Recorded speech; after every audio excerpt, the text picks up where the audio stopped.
Bonjour, bonjour tout le monde. Bonjour la famille.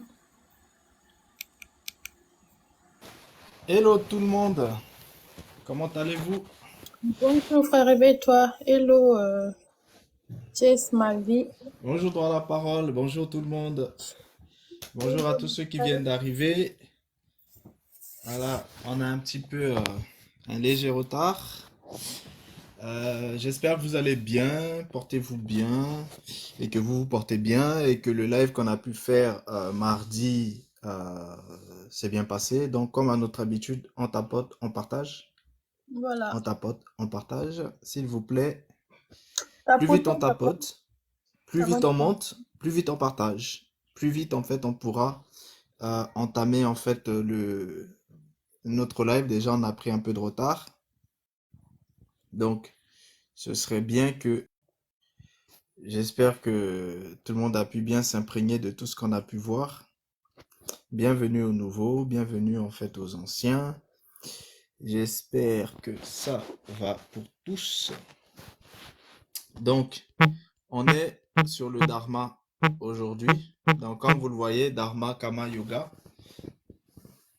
Donc, on va faire aussi du Kama, on va juste toucher un peu. Yoga aussi. On va parler de Dharma et aussi hein, les relations un petit peu entre Dharma et Karma. Comme vous le savez, mardi, on avait parlé en fait de Karma principalement. Aujourd'hui, on va parler plus de Dharma. Donc, pour le début, on va écouter une vidéo. Mais d'abord, on tapote. On est à 125 j'aime. Non, c'est pas Euh, assez. donc, tapotons le live déjà. On va tapoter d'abord Voilà. avant de mettre la vidéo. On va parler pour que les uns et les autres comprennent. On est en ce moment en fait en train de parler de karma, de dharma. Vous savez, tout ça, c'est le système de bovin. Et ce sont des choses qui fonctionnent. Par exemple, le dharma, vous entendez parler en fait de karma, de dharma. En réalité, ce sont des choses qui font partie de la vie de tout un chacun. Bien sûr, karma, dharma, ce sont des termes en fait issus un petit peu du sanskrit, c'est-à-dire en fait des philosophies bouddhistes, hindouistes, jainistes, etc.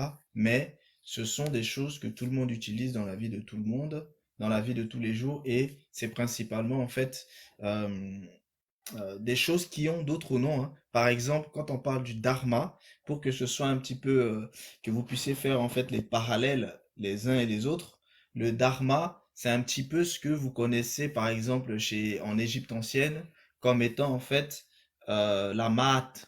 Vous voyez? Là où il y a Maat, c'est dharma, c'est du dharma dont il est question. Bon, on va en parler un petit peu et vous allez comprendre. Donc, pareil, aujourd'hui, on est sur comme mardi, on a fait introduction en fait sur le karma. Là, on va faire introduction en fait sur le dharma. Donc, les introductions, c'est pour qu'on se mette en fait dans le bain. Parce que c'est très, très, très important de comprendre déjà ces bases-là en fait d'introduction. Comme vous l'avez vu, l'introduction qu'on avait fait sur le karma, c'est certes une intro, mais c'était une intro qui était quand même assez lourde. Donc, les intros, c'est toujours ça. C'est un petit peu lourd, mais c'est normal. Mais quand on rentrera en fait en profondeur, vous allez voir, il y aura des choses beaucoup, beaucoup plus complexes. Et sans les intros, ce sera difficile en fait de comprendre en fait les choses complexes. Par exemple, un exemple de choses complexes. Quand tu es prêt, tu peux mettre la vidéo droit à la parole, hein. Je parle juste en attendant. Un exemple en fait de choses complexes, c'est par exemple, vous avez tous entendu parler en fait du corps astral. Bon, est-ce que vous savez qu'il y a des subdivisions à l'intérieur du corps astral? Donc tout ça, c'est des choses qu'on verra pendant tous ces enseignements en fait sur karma, dharma, karma, yoga et aussi euh, voilà, tous ces aspects-là de destin, de destinée, euh, tous ces enseignements qu'on verra, justement, ça nous permettra de rentrer en fait dans certaines profondeurs, de voir certaines spiritualités. Et à titre d'exemple aussi, hein, pour ceux sont plus dans les sphères bibliques, dans ces enseignements-là, on parlera du prince de la puissance de l'air. Donc, comme ça permet en fait aux uns aux autres de comprendre un peu tout ce dont il sera question là-dedans. On parlera aussi en fait des sphères de la septième dimension. Je vous ai dit qu'il y a une partie de la spiritualité de la septième dimension qui se trouve dans les spiritualités indo-asiatiques. Mais justement, on verra aussi en fait ces aspects-là. Donc, si droit à la parole, tu es prêt, tu peux nous mettre la vidéo, Oui, s'il te plaît. je suis prête, mais on n'est même pas à 1000 likes en fait. Donc, je pense qu'on va tapoter d'abord un peu avant de mettre la vidéo. Si, Sinon, ça va voilà, pas, on est ça va pas 15, nous mettre on des est pourcents. 16. Si tout le monde tapote, on va pouvoir monter en fait très rapidement, s'il vous plaît.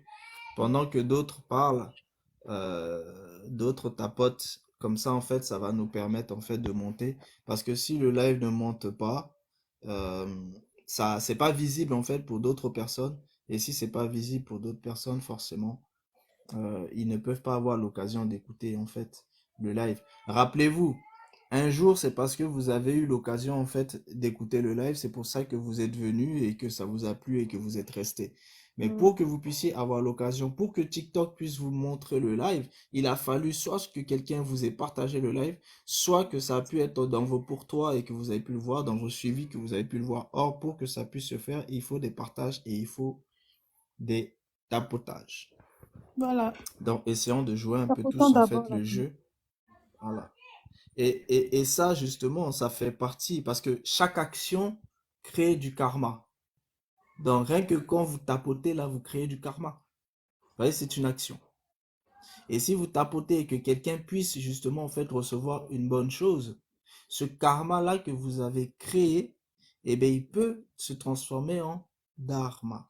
Donc, et tout ça, c'est des choses qu'on va pouvoir voir en fait aujourd'hui pour que vous compreniez un petit peu les distinctions.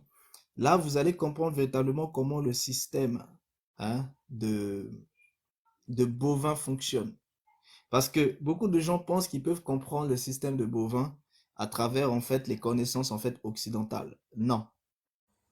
Le système de bovin, vous le comprenez à travers les connaissances afro-caribéennes et à travers les connaissances indo-asiatiques, pas à travers les connaissances en fait occidentales. Vous comprenez? Les connaissances occidentales vous permettent de comprendre en fait autre chose, notamment tout ce qui concerne en fait les âmes synthétiques et aussi tout ce qui concerne le monde des IA. Et euh, mais en ce qui concerne justement les choses de la septième dimension, ce sont des secrets qui sont cachés à l'intérieur des spiritualités afro-caribéennes et à l'intérieur des spiritualités indo-asiatiques. C'est pour ça que vous avez vu que on parle beaucoup en fait de choses de l'Égypte ancienne. Pourquoi? Parce que à travers l'Égypte ancienne, vous avez pu comprendre justement tout ce qui concernait les sphères, par exemple, du système de bovin. Parce que sans l'Égypte ancienne, c'est difficile de comprendre le système de bovin. Et pareil, à travers en fait les spiritualités bibliques, ça vous permet de comprendre les choses du système des ovins. Et à travers en fait les spiritualités indo-asiatiques, ça vous permet en fait de distinguer clairement comment le système fonctionne. Et vous allez comprendre comment le système fonctionne. Quand on aura fini tous ces enseignements sur karma, dharma, yoga, karma, etc., vous allez comprendre un certain nombre de choses immenses. Vous allez même voir en fait les différences en fait qu'il y a parmi les corps subtils, les subdivisions des corps subtils, etc. C'est des choses dont je ne vous ai pas encore parlé et vous allez voir que quand on rentrera en profondeur, vous serez vraiment très très très surpris. Donc voilà, c'est très bien, on est à 5000, vous avez vu? Mm. Vous avez vu Bravo. très rapidement, on est monté comme quoi Quand, c'est une question de volonté. quand Voilà. on veut, on Donc, peut. bien, merci. Est-ce que tu peux nous mettre la vidéo? Oui, Et justement, pendant qu'on nous met la vidéo, ce serait bien qu'on tapote. Parce que oui. c'est vrai qu'on est monté à 5000, mais là maintenant ça monte tout doucement. Donc pendant la vidéo, on va Non. tapoter aussi. Comme ça laisse le temps aux uns aux autres de nous rejoindre. Et après, on entame en fait l'enseignement. Plus vite on entame, plus vite on entame l'enseignement, plus vite en fait on entame les questions, les réflexions avec les uns et les autres. Et après, ça nous permet en fait de pouvoir en fait aussi nous reposer. Et puis ça permet aux autres de se vaquer en fait aux occupations familiales et autres. Voilà. Bon, je mets en fait la vidéo.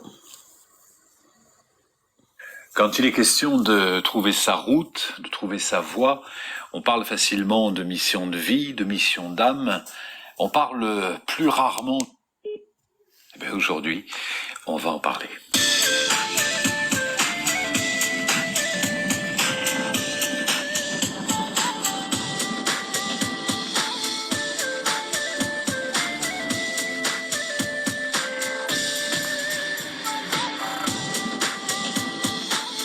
Bonjour et bienvenue aux Chroniques du Moulin, bienvenue au Moulin de Beaupré. Je suis toujours ravi de vous accueillir dans les différents espaces du Moulin, en fonction du temps, en fonction de l'humeur du jour.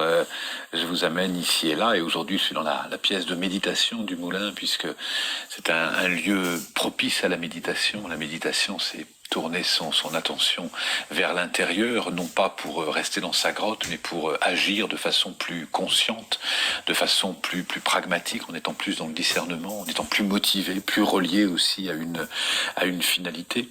Et qu'il soit question de méditer ou qu'il soit question d'agir, il est question de dharma. Et le dharma, qui est un mot essentiel dans le bouddhisme tibétain, qui est essentiel en Inde, on pourrait le traduire à la fois par enseignement, on pourrait aussi le traduire par protection. Et chez les Tibétains, notamment, il y a une pratique qu'on appelle la prise de refuge, quand la mission est trop grande, quand on se dit « j'y arriverai pas, c'est pas à ma hauteur, ou j'ai besoin je serai pas à la hauteur, ou j'ai besoin d'aide ou de soutien », il y a une prise de refuge. Cette prise de refuge, c'est comme si on s'en remettait à une dimension plus grande que nous, et les Tibétains, les bouddhistes, prennent refuge dans ce qu'on appelle les trois joyaux.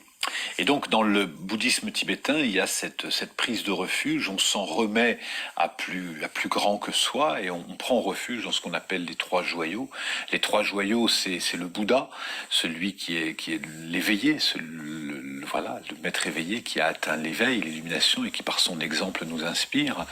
Il y a le lama, c'est celui qui transmet l'enseignement du Bouddha, parce que s'il y a un enseignement mais qu'il n'y a personne pour le transmettre, alors ça ne fonctionne pas. Et puis il y a la sangha, qui est on pourrait traduire la sangha par la communauté des pratiquants, toutes les personnes qui pratiquent ensemble. Et le Bouddha est détenteur du dharma. Le dharma, c'est vraiment l'enseignement, et on pourrait aussi traduire le dharma comme protection. Protection, parce que si on est engagé dans une pratique et qu'on s'y adonne avec conviction, avec éthique, avec engagement, on est protégé quelque part. Et dans le bouddhisme tibétain, à la fois on parle du dharma, qui est le corpus de tout l'enseignement du bouddhisme, qui évoque la loi de causalité, chaque effet produit une cause, chaque cause naît d'un effet, la loi spirituelle de l'impermanence, qui montre que rien ne dure, que tout est toujours impermanent, et que la seule chose qui soit éternelle, c'est l'impermanence, la loi de l'équanimité, de pouvoir développer le discernement pour être moins dans le jugement, etc. Donc toutes ces lois spirituelles forment ce qu'on appelle le dharma, et on pourrait appeler ça comme le dictionnaire de toutes les lois spirituelles. Et pour autant, le dharma s'établit aussi à notre quotidien. C'est-à-dire qu'il y a un dharma de parents. Quand on est parent, on a la responsabilité d'accompagner nos enfants à être plus éveillés, à être plus stables, à être plus confiants, à être plus beaux, à être plus joyeux, plus heureux tout simplement, et plus bienveillants avec eux et avec les autres. Il y a un dharma dans le couple. Quand on est en conflit avec son compagnon, sa compagne, on peut soit la charger en disant c'est de ta faute, soit se blesser soi-même en se dévalorisant, soit on peut se dire ok, j'ai besoin du couple pour apprendre à être un être humain meilleur, plus élevé, plus joyeux, plus sympathique. Et donc le couple est une voie magnifique, parce que c'est la porte d'accès à l'amour et à la conscience et à l'ouverture du cœur. Mais cette voie passe par la jalousie, la peur de perdre, la fusion, la confusion, la difficulté à communiquer, etc. Donc ça devient un dharma à partir du moment où on va se dire j'utilise le couple pour me transformer. Là, le couple devient un dharma, comme la parentalité devient un dharma. Je vais me concentrer vraiment sur la meilleure façon d'apprendre les enseignements du Bouddha à travers l'éducation que j'ai avec mes enfants. Il y a un dharma professionnel aussi, où là je suis engagé, et à travers mon métier, je vais faire en sorte d'être non seulement une personne meilleure, mais je vais faire en sorte de rendre les gens autour de moi meilleurs. Il y a quelle autre stimulation on peut avoir que de se dire on va rendre les gens autour de nous meilleurs, on va leur permettre de s'élever, de grandir.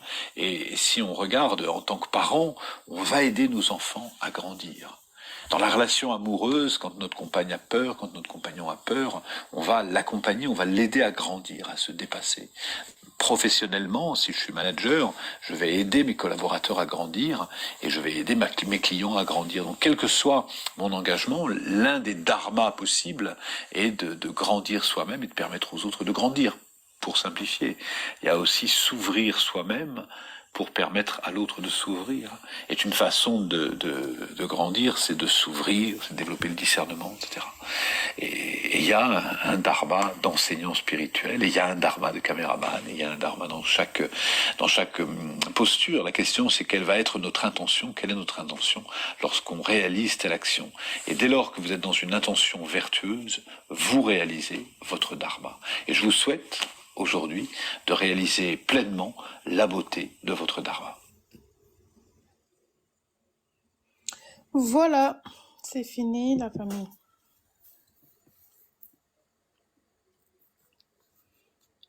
Donc, je ne sais pas si vous avez compris et que vous avez bien entendu en fait ce qu'il a dit ou pas.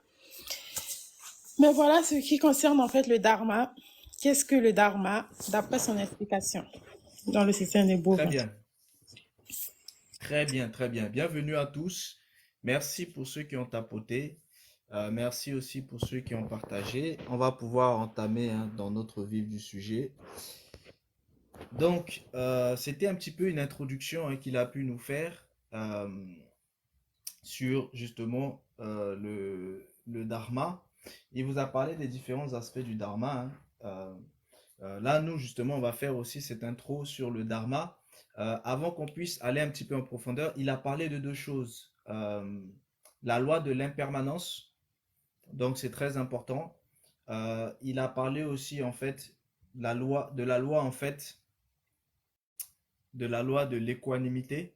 Donc, c'est important que vous compreniez un petit peu, avant qu'on rentre un petit peu dans les détails.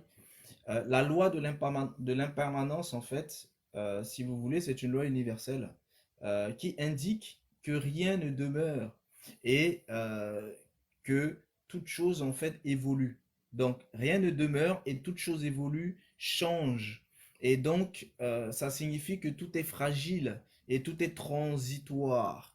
Maintenant, ce que vous devez absolument comprendre, en fait, là-dedans, c'est que dans leur philosophie, dans leur façon de visualiser, en fait, les choses, comme il l'a expliqué un petit peu, ce qui pourrait dans ce cas être en fait de la sphère de l'éternité, c'est justement en fait ce qui de la sphère de la permanence en fait en réalité. Vu que si vous comprenez bien, cette loi universelle de l'impermanence signifie que rien ne demeure constamment et tout évolue. Donc, si tout évolue, ça veut dire que rien ne peut rester dans l'état. C'est-à-dire, quand vous retrouvez une chose, elle va automatiquement en fait évoluer. Et si cette chose en fait évolue, c'est qu'en fait, vous êtes dans une loi universelle d'impermanence. C'est-à-dire que rien ne demeure permanent. Et si rien ne demande permanent, c'est que tout évolue. C'est très intéressant en fait de comprendre ça. On entrera aussi un petit peu dans les aspects en fait de cette loi. Ça veut dire quoi? Ça veut dire que vous êtes constamment en fait en train de vous transformer tout au long de votre vie et que selon en fait votre apparence, selon vos relations, selon votre personnalité, vos croyances, votre vécu, etc. C'est-à-dire vous avez tout un ensemble de choses qui fait en sorte que vous êtes constamment en fait en évolution, que vous êtes constamment en fait en train d'évoluer. Maintenant, est-ce que vous êtes d'accord? Est-ce que vous n'êtes pas d'accord? Est-ce que vous croyez en cela? Est-ce que vous croyez pas en cela? Ce sont des choses qu'on pourra en fait, bien sûr, en discuter un petit peu plus tard. Il a parlé aussi d'une autre chose, c'est-à-dire de la loi de l'équanimité. La loi de l'équanimité, c'est quoi? C'est une chose que vous allez retrouver justement en fait dans les sphères de méditation. Et si vous voulez, en fait, dans la méditation, en fait, sur l'équanimité, les phrases que vous pouvez en fait contempler expriment justement en fait la compréhension de cette règle en fait universelle pour vous permettre en fait d'arriver à l'acceptation. Ça veut dire quoi? Ça veut dire que tous les êtres en fait sont les héritiers de leurs actions. Leur bonheur comme leur malheur dépend de leurs actions, pas de la volonté.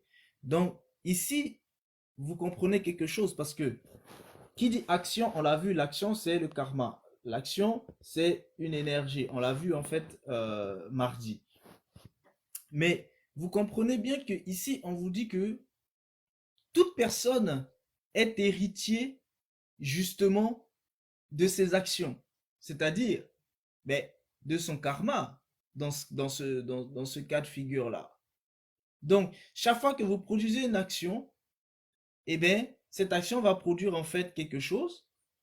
Et vous-même, vous êtes en fait héritier d'une action que vous avez produite. Ça veut dire quoi? Ça veut dire que vous êtes ce que vous avez produit. Et du coup, vous serez ce que vous produisez. C'est ça ce que ça veut dire. Ça veut dire qu'en fait, ben, celui qui comprend ça, eh bien, si jamais il est pauvre, mais c'est parce que il est l'héritier de ce que lui-même a produit. S'il est riche, il est l'héritier de ce que lui-même a produit. S'il est heureux, il est l'héritier de ce que lui-même a produit. S'il est malheureux, il est l'héritier de ce que lui-même a produit. Ça veut dire ça. Ça ne veut pas forcément dire que riche c'est une bonne chose. Ça ne veut pas forcément dire que pauvre c'est une mauvaise chose. Vous comprenez? Mais en fait, vous devez comprendre que selon cette vision-là, c'est que vous êtes héritier de ce que vous avez produit. Vous êtes héritier de vos actions. Vous voyez? Ici, j'insiste un petit peu là-dessus parce que ça veut dire quoi? Ça veut dire que, eh bien, personne ne peut reprocher à quelqu'un d'autre qu'à lui-même ce qu'il considère pas bien en lui-même. C'est ça concrètement ce que ça veut dire. Vu que vous êtes héritier de ce que vous-même vous avez produit, vous êtes vous-même l'héritier de ce que vous avez produit. C'est ça ce que ça veut dire. Donc vous êtes le résultat de ce que vous-même vous avez produit.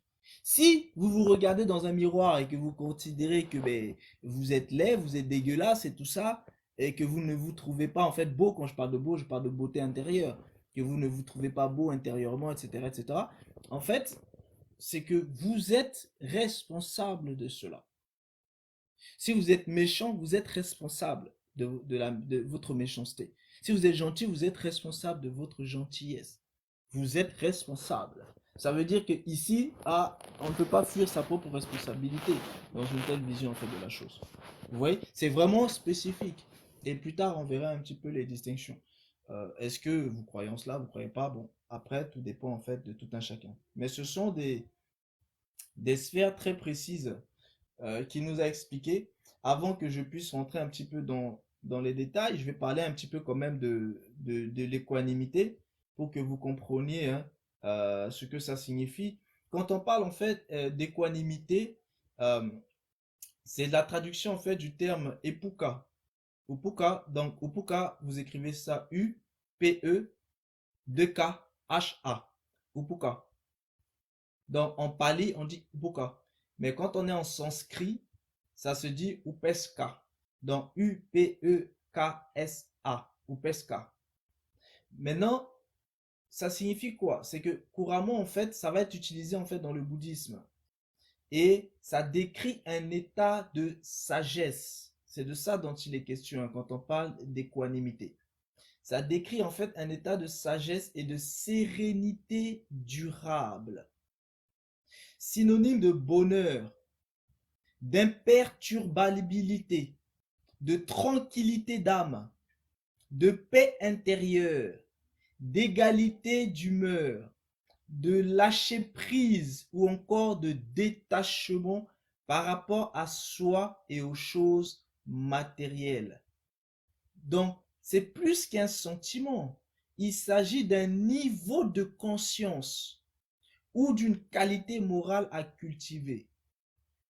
Vous voyez? Donc, vous comprenez bien que c'est un signe d'éveil. C'est pour ça qu'on parle là du système en fait de bovin. Comme vous le savez dans les lives publics, c'est beaucoup en fait le système de bovin. Pour que vous puissiez comprendre.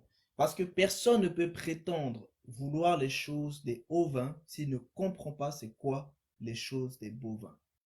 Personne ne peut en fait en réalité chercher à comprendre ce qu'est la création naturelle s'il ne comprend pas ce qu'est en fait la création en fait infinie en fait des bovins. Donc c'est pour ça que c'est très important que à chaque fois j'explique ces choses parce que si vous ne comprenez pas ce qui se passe dans le monde dans lequel vous vivez, en réalité vous êtes un pantin qui se fait en fait balader de gauche à droite parce qu'il ne sait même pas où il va, vu que vous ne savez même pas qui vous balade. Vous comprenez? Et tous les maîtres de sagesse de ce monde, ces choses-là, en fait, ce sont des choses que eux, ils connaissent, ce sont des choses que eux, ils pratiquent, et ce sont des choses que eux, ils vivent. Vous voyez, il y a souvent des personnes qui se posent la question, mais pourquoi il y a des guerres? Et bien, dans les lives qu'on va faire là sur le karma, dharma et tout ça, vous allez comprendre pourquoi il y a des guerres. Vous allez comprendre le pourquoi des guerres. Vous allez comprendre aussi le pourquoi des corps subtils. Vous allez comprendre en fait le pourquoi de beaucoup de choses. Vous allez comprendre aussi les détails en fait de tous ces aspects-là. Parce que c'est très très important. Maintenant, ce que vous devez comprendre, c'est que l'équanimité s'oppose en fait au trouble mental et à la souffrance. Elle rappelle beaucoup en fait l'ataraxie des philosophes grecs ou des stoïciens, sceptiques ou épicuriens. Donc, ce que vous devez savoir par rapport à cet aspect-là, c'est que l'équanimité est l'état d'esprit de celui qui demeure dans la paix et l'équilibre intérieur. C'est pour ça que ce sont des choses qui se pratiquent aussi via en fait les sphères de méditation. Donc, paix et équilibre intérieur, c'est aussi le souhait que tous les êtres puissent parvenir à un tel état. Donc, ça veut dire quoi? Ça veut dire que non seulement vous-même vous devez rechercher en fait l'équanimité, mais vous devez souhaiter en fait que d'autres puissent parvenir en fait à cet état-là. Donc, concrètement, en fait, pour pouvoir demeurer dans l'équanimité, ça signifie quoi? Ça signifie ne pas éprouver de peur, d'angoisse, de regret, de culpabilité, de frustration, d'envie, de désir, d'attachement, de jugement, de colère ou de haine. Quand vous vous retrouvez dans ces différents états-là que je viens de vous citer, vous ne pouvez pas être véritablement dans l'équanimité y demeurer. Donc, ça veut dire que vous ne pouvez pas atteindre un certain niveau, en fait, d'éveil. Pour toutes les personnes qui recherchent, en fait, l'éveil de la conscience, vous ne pourrez pas atteindre ces niveaux-là tant que vous n'êtes pas dans ces genres d'état d'être. Donc, c'est ça, en fait, l'équanimité. Et je vous expliquerai aussi plus tard euh, les, les, les, les synonymes en fait de ces choses-là pour le système en fait de ovin. Parce que je vous ai dit, hein, c'est du système de ovin que découlent les choses que vous retrouvez dans le système de bovin. Mais pour ça, il faut déjà que vous compreniez en fait concrètement en fait ce que c'est. Donc tous ces sentiments sont dus à l'ignorance des lois cosmiques fondamentales, l'interdépendance, l'impermanence qu'on a vu tout à l'heure, la vacuité, c'est-à-dire à la méconnaissance des causes de la souffrance. Donc vous comprenez, en réalité, les personnes qui n'arrivent pas justement à comprendre tout ce que je suis en train de dire là, euh, en fait c'est parce que vous êtes dans l'ignorance du système. Vous êtes dans l'ignorance de comment le système fonctionne. C'est pour ça que je vous ai parlé tout à l'heure de l'impermanence. Vous avez aussi l'interdépendance. Et ça, je vous en ai déjà parlé en fait à plusieurs reprises. Pour vous dire qu'en fait, en réalité, tout est interdépendant parce que personne ne peut se suffire en fait à lui-même. On a toujours besoin des autres. Celui qui pense qu'à lui tout seul, il peut tout faire, il se trompe et il est dans l'ignorance. Vous comprenez? Parce qu'il y a toujours un principe d'interdépendance. Pourquoi? Il y a toujours quelque chose que l'autre a dont nous avons besoin. Et tant que vous n'allez pas vers cet état d'être, cet état de pensée, vous passez à côté de beaucoup de choses et vous serez forcément en fait les plus malheureux en fait non seulement du système de bovin, mais vous le serez encore davantage dans le système de ovin. Vous avez aussi bien sûr la vacuité. Donc vous comprenez en fait que il y a aussi une chose, c'est que il faut éprouver aussi une forme de bonheur pur. C'est-à-dire, si vous n'arrivez pas à être heureux, ça aussi c'est un problème. Il y a des gens qui n'arrivent jamais à être heureux. Ils sont toujours malheureux. Donc ça, c'est un problème. Et ce sont des choses que l'équanimité, en fait, permet, hein, dans le système de bovin, d'apporter, en fait, des réponses, en fait, par rapport à ça. Donc l'équanimité, en fait, est rendue possible par le détachement de son soi égoïste. Ça veut dire quoi? Ça veut dire que quiconque s'attache trop à son soi égoïste, à son ego, à son moi je suis, moi je fais ça, moi je peux faire ça, moi je suis plus grand que ça, moi je suis moi, et bien forcément, vous aurez un problème pour pouvoir demeurer dans l'équanimité. Vous ne pourrez pas. Parce que pour pouvoir être dans l'équanimité, vous devez avoir un détachement vis-à-vis de votre soi intérieur, de votre soi égoïste. Donc, c'est très, très important. Donc, il en résulte en fait une libération, une ouverture aux autres et au monde, signe d'une conscience qui s'éveille. Donc, vous voyez, il y a des gens qui parlent toujours en fait d'éveil de conscience, mais ils sont incapables de s'ouvrir en fait aux autres.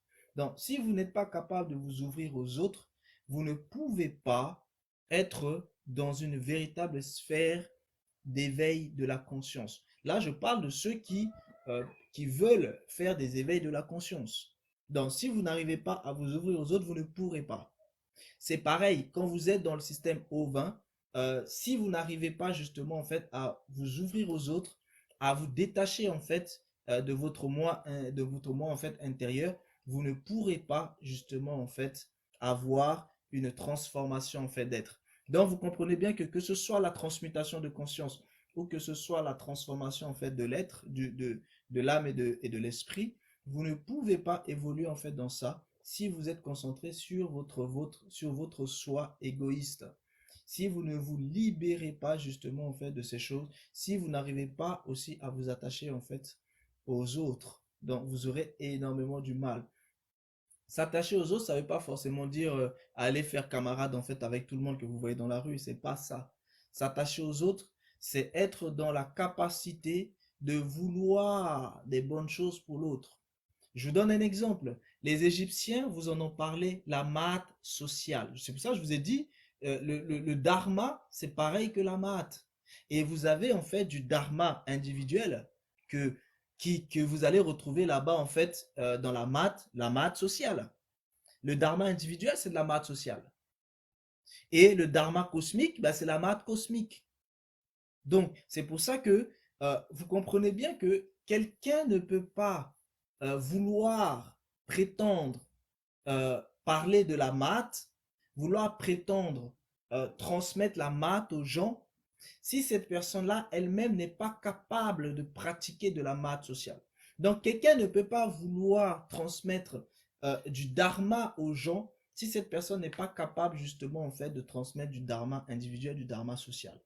C'est-à-dire être dans l'équanimité. Si cette personne n'est pas capable de se tenir dans l'équanimité, elle ne peut pas. Donc tout ça, c'est des choses qu'il faut vraiment que ce soit en fait bien comprendre. Donc c'est une démarche d'acceptation des choses telles qu'elles sont. Vous ne devez pas forcément toujours transformer les choses pour qu'elles soient telles que vous voulez. Pourquoi? Le vous là, c'est votre être égoïste. Vous devez aussi apprendre, on vous a dit, à vous détacher de désir de votre être égoïste. Donc, vous devez accepter aussi les choses telles qu'elles sont. Ça veut dire quoi? Ça veut dire que il y a des personnes qui parfois peuvent vous énerver, peuvent vous agacer. Vous devez apprendre aussi à les accepter tels qu'ils sont. C'est très important, hein? Pour pouvoir comprendre la loi de l'équanimité, vous devez accepter aussi les gens tels qu'ils sont. C'est très important. Et quand vous devez faire une leçon à une personne, vous devez aussi savoir à quel moment faire la leçon. Vous devez savoir à quel moment parler avec cette personne. Vous devez aussi savoir à quel moment lui accepter des choses, à quel moment lui refuser des choses. Mais quand vous acceptez une chose à une personne ou quand vous refusez une chose à une autre personne ou à la même personne, vous devez le faire dans l'acceptation aussi de ce que cette personne est. Parce que sa nature, c'est sa nature. Donc, ce n'est pas à vous de changer sa nature. Mais par contre, vous devez d'abord accepter sa nature afin que vous puissiez comprendre sa nature et que vous puissiez l'aider à corriger sa nature. Maintenant, s'il ne veut pas corriger sa nature, c'est tant pis pour lui. Vous voyez? Mais pour pouvoir justement en fait émettre un bon jugement, il faut déjà comprendre la personne. Et c'est un petit peu tout ça que l'équanimité en fait vous permet de conceptualiser. Donc, il n'y a plus de préférence ou de différenciation. Mais il ne s'agit pas pour autant d'autant en fait d'une indifférence. C'est-à-dire, vous ne devez pas être forcément en fait dans l'indifférence vis-à-vis de la personne. Il y a des gens parfois, vous pouvez les observer de loin. Vous les observez, vous voyez comment ils évoluent. Et si vous voyez qu'ils évoluent bien, là, vous pouvez leur ouvrir la porte. Si vous voyez qu'ils évoluent mal, eh bien, en fait, vous pouvez, en fait, euh, rester en retrait, mais continuer toujours à surveiller cette personne. L'amour ne se vit pas toujours, hein, le plus proche possible. L'amour ne se vit pas toujours le plus loin possible. L'amour se vit de différentes manières. Donc, vous pouvez aimer quelqu'un à distance, tout comme vous pouvez aimer quelqu'un proche. Tout dépend de la façon dont vous serez dans l'acceptation de ce qu'est cette personne et comment vous allez pouvoir justement transmettre une énergie en fait à cette personne. Maintenant, si cette personne n'est pas réceptive vis-à-vis de l'énergie, bien sûr, vous prenez en fait du recul. C'est tout à fait normal et c'est même conseillé de prendre du recul sur des personnes qui ne sont pas réceptives en fait vis-à-vis d'une énergie positive que vous envoyez. Sinon, la démarche en fait sera forcément faussée et il risquerait d'avoir en fait des conflits parce que l'énergie positive se transformera forcément en énergie en fait négative. Donc, c'est à vous de savoir comment vous entourer de toute cette sphère énergétique et c'est un petit peu ce que l'équanimité en fait vous montre. J'ai préféré en fait insister un petit peu sur l'équanimité parce que à l'intérieur, ça vous permet en fait de voir certaines choses. Donc, il y a des qualités que vous allez retrouver en fait dans l'équanimité qu'on appelle en fait le Brahmavira. Donc, ces qualités-là, vous allez retrouver en fait la maîtrise, ça veut dire quoi? C'est-à-dire, c'est l'aspect en fait de la bienveillance ou le souhait que tous les êtres trouvent le bonheur et les causes du bonheur. Ça veut dire quoi? Ça veut dire que vous devez désirer le bonheur pour les autres. C'est tout simplement ce qu'on vous signale ici. C'est que vous devez désirer le bonheur pour les autres. Vous devez être en fait dans la bienveillance. Voilà. C'est très important parce que ça fait partie des qualités qu'il faut cultiver en fait justement par rapport à cet aspect en fait d'équanimité. Vous avez en fait le karuna, c'est-à-dire ici c'est la compassion. Ou alors, ça peut être aussi le souhait que tous les êtres, en fait, soient libérés de la souffrance et des causes de la souffrance. Donc, c'est très important. Euh, vous savez, pour pouvoir transformer une personne en face de vous, vous devez d'abord transformer cette personne à l'intérieur de vous. Maintenant, vous allez me dire, mais comment puis-je transformer quelqu'un à l'intérieur de moi? Eh bien, justement, c'est ici cet aspect de karuna, c'est-à-dire c'est la compassion. C'est ça la compassion. La compassion, ça veut dire que vous compatissez avec la situation de la personne. Et vous compatissez avec la situation de cette personne d'abord en vous. Ça veut dire quoi? Cette personne, vous ne pouvez pas compatir d'une personne qui n'est pas en vous. Pourquoi? Parce que la compassion amène automatiquement en fait un lien entre cette personne-là et vous. Et ce lien-là, c'est en vous. C'est ça la spiritualité. La spiritualité, c'est d'être capable de prendre quelqu'un qui est en face de vous, de le mettre dans votre cœur. Et comment vous le mettez? Rien que par la compassion. Parce que quand vous êtes en train de compatir, vous êtes en train de vous lier d'affection, d'affectibilité avec cette personne directement dans votre cœur. Donc cette personne est dans votre cœur sans même que vous le savez, sans même que vous le sachiez. C'est très important en fait de comprendre ça. Et votre souhait doit être tourné justement afin que cette personne soit libérée de sa souffrance. La souffrance, ça peut être quoi? La souffrance peut être une frustration. Quelqu'un peut être dans la frustration. Et justement, vous compatissez avec cette personne parce que vous émettez le souhait que cette personne puisse sortir de sa frustration. Vous comprenez? Et ça là, c'est un travail que vous faites en vous-même. En réalité, si vous comprenez ce que je suis en train de vous dire, c'est que vous pouvez, vous avez plus de puissance dans la transformation d'un être à travers ce que vous vivez en vous-même qu'à travers tout ce que vous allez sortir vis-à-vis de cet être-là. C'est pour ça que on dit souvent en fait aux uns aux autres, et notamment par exemple en fait aux femmes, qu'elles ont en fait une puissance, et ça la Bible en fait vous l'explique très bien dans les épîtres de Pierre, qu'il y a un secret en fait, c'est que la femme peut très bien transformer en fait son mari sans usage de la parole. Pourquoi? Parce que avec son état d'être, avec sa façon d'être, elle va pouvoir faire en fait amener une transformation. C'est un petit peu ce que l'aspect de Karuna est en train de vous expliquer ici, c'est-à-dire vous êtes en train de prendre la personne, de la mettre en vous et vous êtes en train de faire une transformation de cette personne à l'intérieur de vous. Et ce qui est incroyable dans la spiritualité, c'est que la transformation de cet être-là que vous êtes en train de faire en vous va impacter cet être-là qui est là-bas. Ça veut dire quoi? Ça veut dire qu'à travers la puissance de la compassion, vous pouvez prendre quelqu'un qui est à l'extérieur de vous, vous l'emmenez en vous et vous le façonnez en vous et vous le remettez en lui-même. C'est une puissance dont vous n'avez pas idée. Mais beaucoup de gens ne comprennent pas toutes ces choses. Et beaucoup passent leur temps toujours à user de paroles pour pouvoir amener les gens en fait à la raison ou pour pouvoir transformer les gens. Donc parfois, le silence en fait est extrêmement efficace. Pourquoi? Parce que la parole que vous allez faire, c'est à l'intérieur de vous-même. Vous allez parler à cette personne en vous et non à cette personne à l'extérieur de vous. C'est un petit secret que je vous donne ici. Vous avez la mudita. La mudita, c'est l'aspect de la joie et le souhait, bien sûr, que tous les êtres, en fait, puissent connaître cette même joie-là que vous pouvez, en fait, éprouver. Et puis, vous avez Upeska, qui est l'équanimité, en fait, en lui-même, dont je vous parlais tout à l'heure. Je ne vais pas développer là-dessus, hein, on le développera hein, quand le moment viendra. Il y a beaucoup de choses à voir sur l'équanimité. Mais c'était juste en fait une parenthèse par rapport à l'équanimité pour que vous puissiez comprendre un certain nombre de choses et qu'on établisse bien cette sphère-là. Maintenant, quand on parle du dharma, le dharma c'est quoi?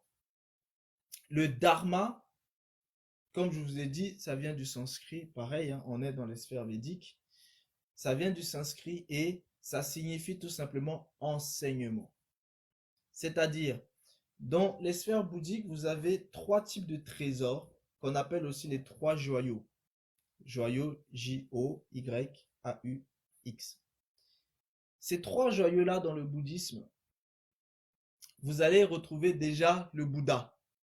Parce que souvent les gens entendent parler du bouddhisme, etc. mais ont du mal à comprendre réellement en fait ce que ça signifie et ce que ça comporte. Donc vous avez d'abord Bouddha. Bouddha c'est quoi? Bouddha c'est tout simplement l'être éveillé. C'est-à-dire Bouddha c'est l'éveillé personnifié. C'est ça la notion de Bouddha. Donc en réalité toute personne qui recherche l'éveil, cette personne veut être Bouddha. C'est ça ce que ça veut dire. Parce que Bouddha signifie l'éveillé. Donc ça déjà, c'est un aspect très important qu'il faut comprendre parmi les 3 joyaux en fait du bouddhisme. Le bouddhisme, vous le retrouvez aussi dans l'hindouisme. Vous retrouvez à peu près les mêmes sphères, les mêmes choses. Vous retrouvez aussi cela en fait dans le jaïnisme, etc. L'un des autres joyaux, vous avez en fait le lama. Le lama, c'est quoi? Le lama, c'est l'enseignant. Donc, le Bouddha est celui qui a la révélation de l'éveil. C'est celui qui est l'éveillé. C'est ça le Bouddha. Maintenant, ce Bouddha-là, il maîtrise quelque chose. Ce qu'il maîtrise, c'est ce qu'on appelle le dharma. Le dharma, c'est quoi? C'est l'enseignement.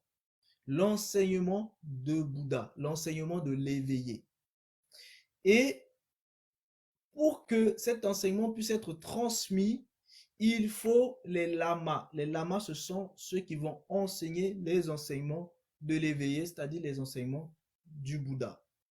Et vous avez la dernière sphère parmi les joyaux, qui est en fait la Sangha. La Sangha, S-A-N-G-H-A. La Sangha, c'est la communauté justement en fait des éveillés, la communauté des personnes qui sont enseignées par les lamas et aussi sous l'enseignement en fait du Bouddha. C'est ça qu'il faut comprendre. Ça veut dire que chaque fois quand vous parlez en fait d'éveil, vous parlez de Bouddha.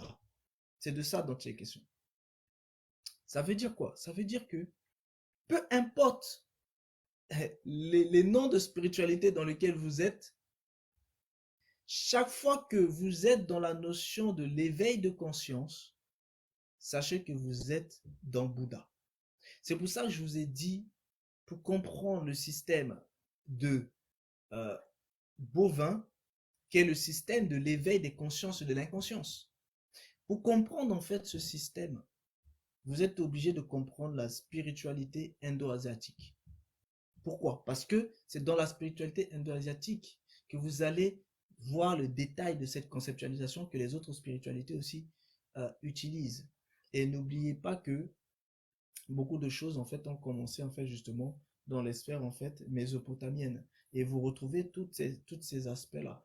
Et la plupart des spiritualités dans le monde que vous retrouvez aujourd'hui, vous allez voir toutes ces explications, tous ces détails en fait à l'intérieur. Pendant tous ces aspects qu'on va voir chez les Indo-asiatiques. Donc, vous avez ces trois piliers-là. Parfois, vous avez Bouddha, Dharma et Sangha. Parfois, vous avez Bouddha, Sangha et Lama. Voilà. Parce que on considère que le Dharma, c'est cet enseignement-là, en fait, véritable. Donc, le Dharma, en fait, dans toute cette culture, en fait, védique, c'est-à-dire la culture, en fait, du Veda, c'est l'ordre, c'est la norme. C'est ça, le Dharma. C'est-à-dire, c'est la loi, si vous voulez. Le Dharma, c'est la loi. C'est quelle loi? Ben, c'est la loi cosmique. Parce que tout le système bovin fonctionne sur les choses cosmiques. Donc, le Dharma, c'est la loi cosmique. C'est pour ça que parfois, certaines personnes, quand ils viennent, en fait, ils me parlent en fait des heures miroirs, etc. Ils ont des soucis avec les heures miroirs, etc., etc. Et je leur dis, mais vous êtes en fait dans des sphères en fait cosmiques. Ça veut dire qu'en fait, en réalité, quand ils ont des choses avec les heures miroirs, ce sont des indications dharmiques qu'ils sont en train d'avoir. Maintenant, je ne veux pas entrer en fait plus en fait en profondeur avec eux pour leur explication, pour leur détailler ces explications dharmiques, parce que chaque explication dharmique dépend des sphères individuelles, parce que vous avez le dharma collectif et vous avez le dharma individuel. Donc, ce qui vous est transmis en termes de dharma individuellement à vous dépend justement d'un ensemble de choses qui se passent dans votre environnement, dans votre être et par rapport à ce que vous êtes en fait vous-même. Donc, c'est pas possible de transmettre en fait une indication à telle personne, lui dire ben voilà, c'est-à-dire ce que je suis en train de vous expliquer, c'est toutes les personnes qui ont par exemple ces aspects-là d'heure miroir, et ben ça ne s'explique pas de la même manière. Donc, l'explication de leur miroir, en fait, pour une personne ne sera pas forcément la même que pour une autre personne. Mais ce qui est identique, en fait, dans tout ça, c'est la notion, en fait, de message cosmique, c'est-à-dire la notion de message dharmique. Donc, vous comprenez? Maintenant, on va entrer un peu plus. Donc, quand on parle, en fait, du Veda, qu'est-ce que c'est que le Veda, en fait, véritablement? Le Veda, c'est le savoir, c'est la science. C'est ça, le Veda. C'est le savoir, c'est la science. Mais vous devez savoir que le Veda, c'est vraiment en fait un corpus en fait d'écrits sacrés pour justement les spiritualités indo-asiatiques. C'est l'ensemble des textes autour desquels s'est édifiée en fait la doctrine brahmanique. Je vous ai déjà parlé de Brahma, de Shiva et de Vishnu. Et je vous ai dit que tout le système bovin est bâti sur ça, sur Brahma, Shiva, Vishnu. Maintenant, quand vous êtes dans d'autres spiritualités, vous allez avoir en fait ces appellations-là en fait d'une autre manière. Et au fur et à mesure, en fait, je vais vous l'expliquer. Tout comme par exemple, vous avez en fait les Égyptiens qui vous expliquent bien que tout est régi autour en fait de la Mahat. Et bien la Mahat, c'est quoi? C'est tout simplement le Dharma. Dharma, Mahat, c'est exactement la même chose. Et tout comme vous avez du dharma individuel et du dharma cosmique, et bien vous avez aussi de la maths individuelle et de la maths cosmique. C'est exactement la même chose. Donc vous voyez, que ce soit dans les sphères afro-caribéennes, notamment par rapport aux spiritualités égyptiennes, de l'Égypte ancienne et autres, que ce soit dans les sphères en fait indo-asiatiques, vous retrouvez en fait exactement la même chose parce que il y a une uniformisation dans le système en fait des consciences et des inconscients. Ce que vous devez savoir, c'est que l'ensemble en fait des textes autour desquels s'est édifiée en fait la doctrine brahmique, c'est-à-dire le sacrifice et l'acte rituel. Et l'acte rituel, c'est lui que vous connaissez comme étant le karma. Que je vous avais dit que ça s'appelait aussi karman. Donc, ce que vous devez comprendre, c'est que le karma est un acte rituel.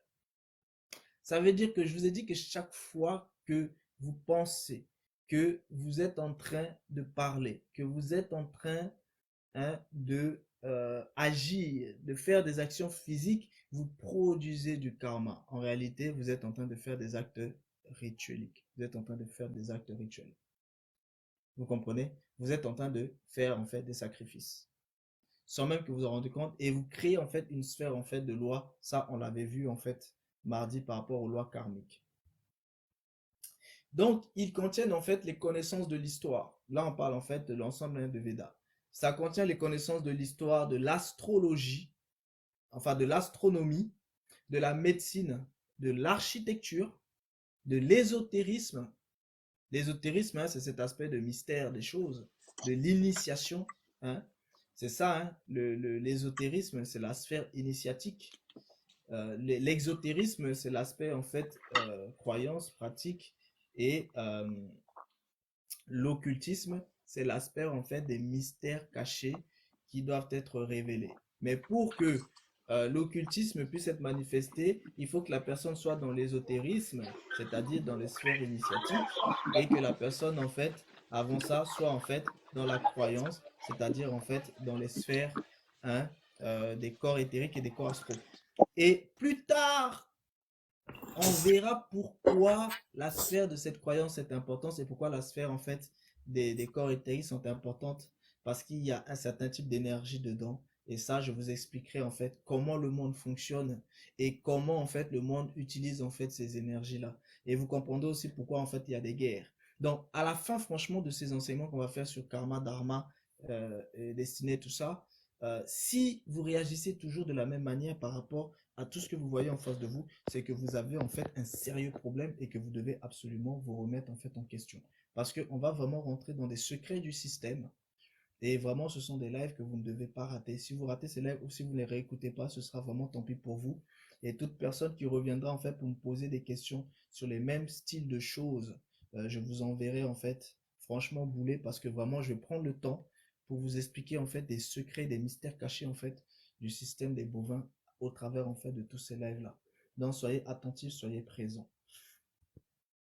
Mais la philosophie en fait et la religion, bien sûr, ce sont des choses qui représentent les sphères très très importantes à l'intérieur justement en fait hein, de toute la culture en fait védique. Parce que vous avez aussi la science.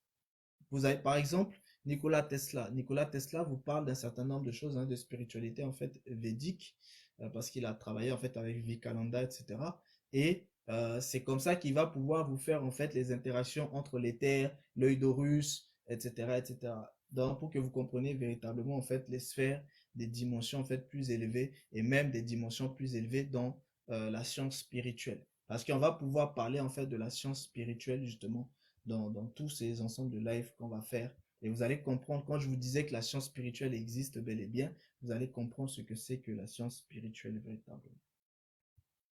Ce que vous devez savoir, c'est que vous avez aussi en fait le Bhagavad Gita qui représente ce qu'on appelle le chant de Dieu. Maintenant, ce chant de Dieu-là, en langage en fait habituel de tous, si vous voulez, c'est la Bible hindoue, pour que vous compreniez, c'est-à-dire l'essence principale de toute chose pour les hindous. C'est de ça dont il est question. Donc, quand on vous parle de Bible hindoue, sachez qu'on vous parle en fait du Bhagavad Gita. Et ça représente un petit peu cet aspect-là. Ça représente un petit peu la parole de Dieu pour justement tous ceux qui sont dans les spiritualités indo-asiatiques. Et or, vous savez très bien que ce soit les puissances telles que l'Inde, les puissances telles que la Chine, telles que le Japon, et toutes ces puissances en fait asiatiques-là, même les puissances persanes, hein, parce que les aspects du Veda, vous retrouvez ça là-bas aussi, hein, chez les Persans pour un certain nombre de choses, c'est-à-dire en fait les Iraniens, les Irakiens, etc. Tout ça, ce sont des choses que vous allez retrouver dedans. Ça veut dire quoi? Ça veut dire que quelqu'un qui va vous dire, par exemple, qu'un Chinois n'est pas dans les notions en fait de Dieu ou qu'un hindou n'est pas dans les notions de Dieu, cette personne vous ment. Parce qu'ils ont toute cette sphère-là, en fait, dans leur spiritualité. Mais tout dépend de ce que chacun appelle Dieu. Les uns, je vous ai dit, il y a le système des bovins. Le système des bovins à lui-même, en fait, c'est Dieu, en fait, à l'intérieur. Vous avez les consciences universelles d'en haut, d'en bas, etc. Tout comme vous avez la théosophie, les sociétés théosophiques où vous retrouvez, en fait, l'énergie infinie qui représente, en fait, le créateur, en fait, de base. Tout comme vous allez retrouver, en fait, l'architecte de l'univers, Ta, chez la spiritualité, en fait, de Memphis, en Égypte ancienne, etc. Le dharma se rapporte en fait à la loi et à la coutume. Donc, les gens en réalité qui vont vous dire revenez à la loi, revenez à la coutume, ils sont en train de vous dire revenez au dharma, revenez à la math. Dharma, math, c'est la même chose en fait. Donc, quelqu'un qui va dire que ben, lui, il est dans la spiritualité égyptienne et qui refuse en fait les sphères de la spiritualité hindouiste, c'est un ignorant, c'est quelqu'un qui ne comprend pas, qui ne sait pas que c'est en fait c'est exactement les mêmes choses, dites d'une autre manière, exprimées d'une autre manière.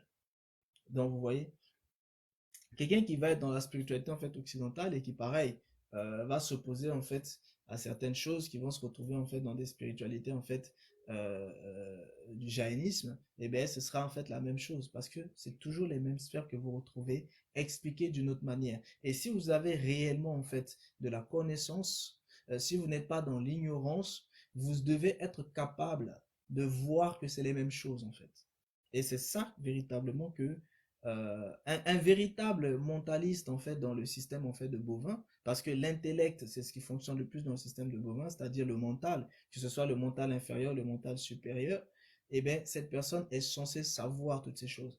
Et il y a aussi une sphère qu'il faut beaucoup comprendre, c'est que dans les spiritualités en fait indo-asiatiques, vous allez retrouver la notion de souffle très souvent, c'est-à-dire la notion de l'esprit, et vous comprendrez comment ils conceptualisent eux-mêmes en fait cette notion de l'esprit-là. C'est pour ça que dans la méditation, dans le yoga, vous retrouvez beaucoup les sphères en fait des respirations par rapport en fait aux sphères de souffle dont on verra. Sphères de souffle que vous comprendrez plus tard parce que j'entrerai en détail pour vous faire comprendre ce que c'est.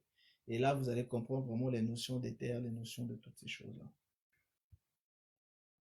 Donc, ce que vous devez comprendre, c'est que cette loi-là, le dharma, correspond aussi en fait à 4 buts de l'existence en fait d'un être.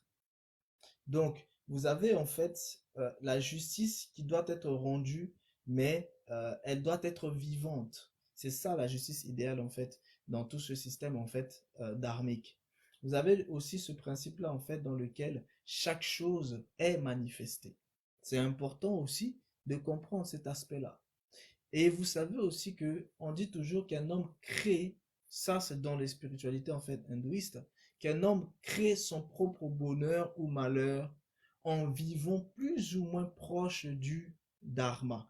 Rappelez-vous que mardi je vous ai expliqué que quand vous faites une action, que ce soit une action verbale, une action mentale ou une action en fait physique, vous créez du karma. Maintenant, cette chose que vous créez devient du karma lorsque elle se retrouve dans une sphère en fait négative. Mais lorsqu'elle est dans la sphère positive, c'est du dharma.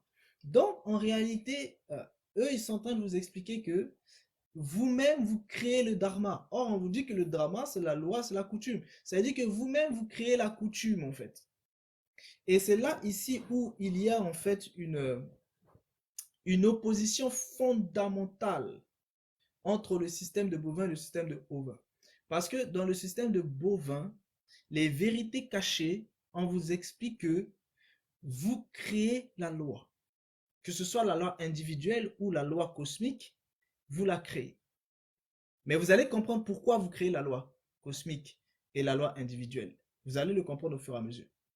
Et bien, rien qu'ici, vous voyez en fait une opposition fondamentale avec le système ovin. Parce que dans le système ovin, ce n'est pas vous qui créez ni la loi individuelle, ni la loi collective, la loi universelle.